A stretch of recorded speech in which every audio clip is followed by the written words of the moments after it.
In today's video, I'm going to teach you how to add customers in QuickBooks Online. Whether you're managing a small business or keeping track of clients for a larger operation, maintaining an organized and accurate customer list is essential. QuickBooks Online makes it easy to add and manage customer details, helping you stay on top of your sales and relationships. If you're new to QuickBooks Online, you can find a link in the description to sign up and get started. Now, let's dive into the steps to add a new customer. First, start by opening QuickBooks Online. Once you're in, look at the left-hand panel and click on the option labeled Sales. This will bring up the sales-related features within QuickBooks. From there, navigate to the Customers tab. This is where all your customer information is stored and managed. Before adding a new customer, take a moment to scan the existing customer list. This step is important to ensure you're not creating duplicate records. Duplicates can make your data messy and lead to confusion later on. Once you've confirmed the customer isn't already listed, look at the top right corner of the screen and click the New Customer button. This will open a form where you can enter all the necessary details for your new customer. Start by entering the customer's name in the appropriate field. This could be an individual's name or a company name, depending on your client.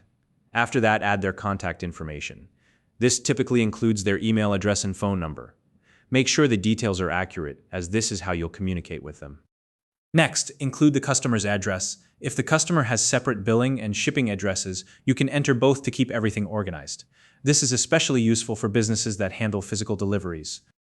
In the Notes field, you can add any additional context about the customer. This could be reminders, preferences, or any other helpful information that will aid you in managing the relationship effectively. If you have relevant files, such as contracts or proposals, you can attach them to the customer record.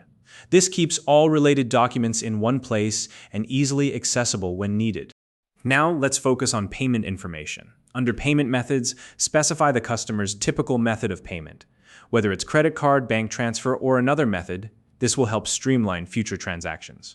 You'll also want to set default terms or deposit requirements if they apply to this customer. For example, if you expect payment within a certain number of days, you can establish those terms here.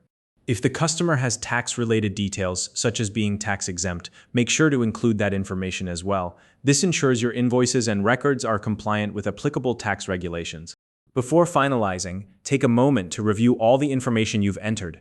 Double-check for any typos or missing details, as accuracy is key to maintaining reliable records. Once you're confident everything is correct, go ahead and click Save at the bottom right corner of the screen. This will save the new customer to your QuickBooks Online account. Finally, verify that the new customer appears in the customer list. You should see their name displayed along with any key details you've entered. This confirms that the process was completed successfully. And that's it. You've just added a new customer in QuickBooks Online. If you found this video helpful, please like and subscribe.